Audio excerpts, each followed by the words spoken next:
पाहण्याचा जसा मला अत्यानंद होत नाही तसाच मी मुसलमान नाही याचा विषादही कधी वाटला नाही.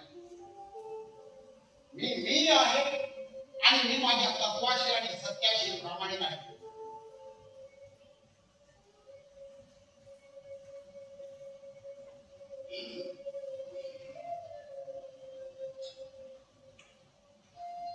अर्जुनदास, तुम्ही मला काही दिवसांसाठी प्रार्थना थांबवायला सांगताय,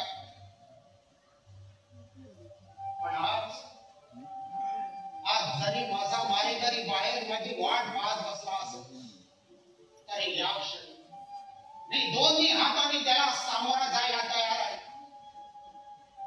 तो फक्त गांधीला संपवेल, गांधी वाजायला नाही.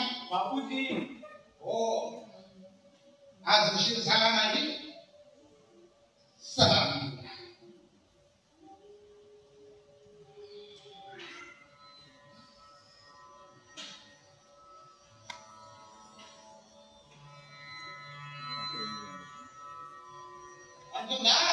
जी बापू. येत आहे का आपल्याला? हो, पण ते कमरेचं पिस्तूल तिथं ठेवा, माझ्या चरण्याच्या बरोबर.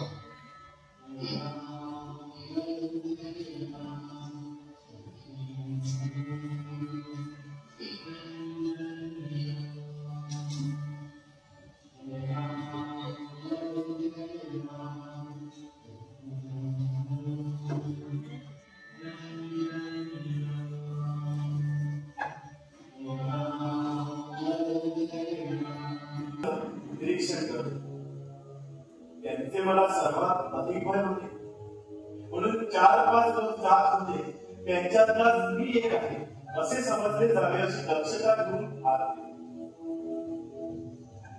5 वाजल्यावर 10-1 मिनिटं होऊन गेलो. गांधीजी आणि त्यांच्या जवळचे लोक खोलीच्या परिसरातून प्रार्थना स्थळाकडे निघू लागल्याचे मला दिसले. ते जिथून अंगणाच्या पायऱ्या चढतील त्या ठिकाणच्या आसपास लोकांच्या आवरणात मी उभा राहिलो. गांधीजी पायऱ्या चढून 5-6 पावले पुढे आले. गांधींच्या भोवताली लोक असले तरी मला हवी असलेली मुंबई मला मिळते आहे एवढे मी बघितले.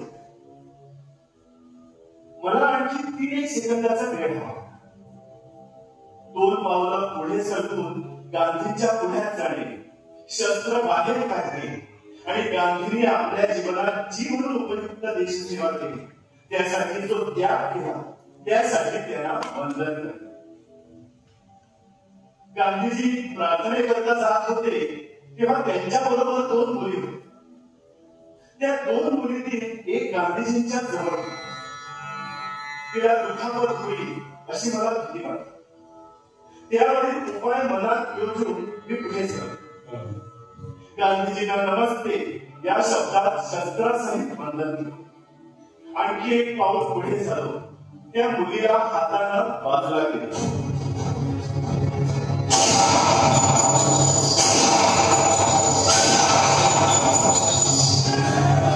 पुढच्या क्षणात हराशायी झालेले गांधीजी असं अतिशय अस्पष्ट जणू आतल्या आत होत असलेल्या मुलगा सरशी अचेतन होऊन खाली पडले.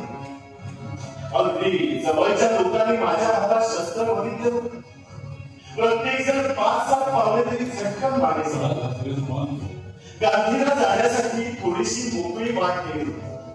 मी त्या वाटेवर उभा होतो.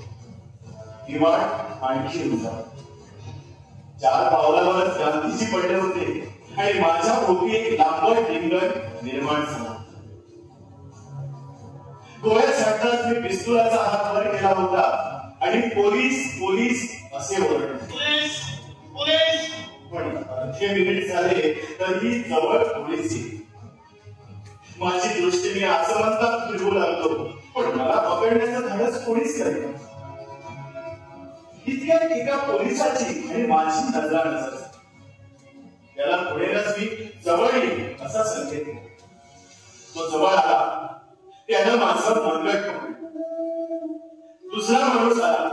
त्यानं माझ्या शस्त्राला हात घातला आणि मी शस्त्र त्याच्या हातात सोडून दिलं.